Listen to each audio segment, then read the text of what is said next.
سورہ اخلاص مکی ہے، ہجرت سے پہلے اس کا نزول ہوا، اس میں 4 آیتیں ہیں۔ سورہ اخلاص کی فضیلت میں یہ آتا ہے کہ نبی اکرم صلی اللہ علیہ وآلہ وسلم کے سامنے ایک شخص کو لایا گیا جو اکثر سورہ اخلاص کی تلاوت کرتے۔ آقا دو جہاں صلی اللہ علیہ وآلہ وسلم نے فرمایا کہ تم اکثر سورہ اخلاص کی تلاوت کیوں کرتے ہو؟ تو انہوں نے کہا یا رسول اللہ صلی اللہ علیہ وسلم مجھے اس سورت سے محبت ہے۔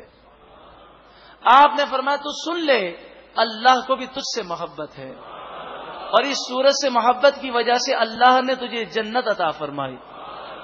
یہ وہ سورہ مبارکہ ہے۔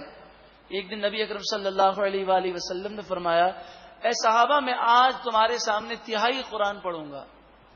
صحابہ کرام علیہم رضوان آئے، آقا تو جہاں صلی اللہ علیہ وآلہ وسلم نے سورہ اخلاص کی تلاوت کی اور آپ اندر تشریف لے گئے۔ صحابہ کرام سوچنے لگے کہ آپ نے تو فرمایا تھا میں تہائی قرآن پڑھوں گا، یعنی قرآن کا تیسرا حصہ، اور صرف سورہ اخلاص پڑھی۔ پھر آپ باہر تشریف لائے اور فرمایا یہ سورہ اخلاص تہائی قرآن کے برابر ہے، جو 3 مرتبہ پڑھے اسے اللہ تعالیٰ پورے قرآن پڑھنے کا ثواب عطا فرماتا۔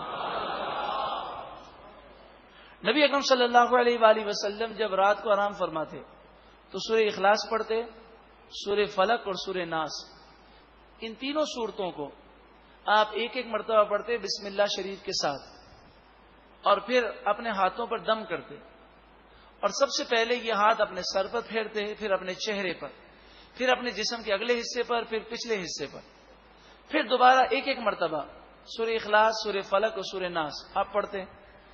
اسی طرح اپنے ہاتھوں پر دم کر کے پورے جسم پر ہاتھ پھیرتے۔ یہ عمل 3 مرتبہ آپ سونے سے پہلے کرتے۔ علماء بیان فرماتے ہیں جو سونے سے پہلے یہ عمل کرے گا ہر قسم کی بیماریوں سے، جادو ٹونے، نظر بد، آسیب سے اور آفتوں سے، بلاؤں سے انشاءاللہ محفوظ رہے گا۔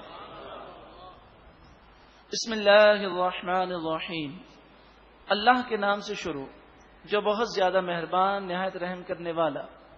قل اے محبوب آپ فرمائیے هو اللہ احد، وہ اللہ ایک ہے۔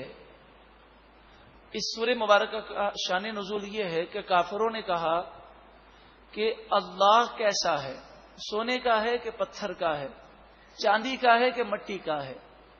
تو اس پر یہ سورہ مبارکہ نازل ہوئی کہ اس کی شان تو ہم کیا بیان کر سکیں گے، اس کو سمجھنے سے عقل قاصر ہیں۔ قل اے محبوب آپ فرمائیے اللہ کی یہ شان ہے هو اللہ احد، وہ ایک ہی ہے، یکتا ہے۔ اللہ الصمد، اللہ صمد ہے، بے نیاز ہے، وہ کسی کا محتاج نہیں، ساری کائنات اس کی محتاج ہے۔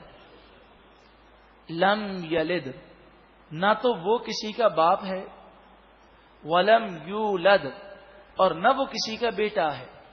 لم یلد کے لفظی معنی ہوتے ہیں نہ اس نے بچہ جنا، ولم یولد، اور نہ وہ جنا گیا، یعنی نہ وہ کسی کا باپ ہے اور نہ کسی کا بیٹا۔ ولم یکن لہ کفوا احد، اور اس کے برابر کوئی نہیں، اس کا ہمسر کوئی نہیں، اس کا مقابلہ کوئی نہیں کر سکتا۔ اے مالک و مولا، سورہ اخلاص کی ساری فضیلتیں ہمیں عطا فرما۔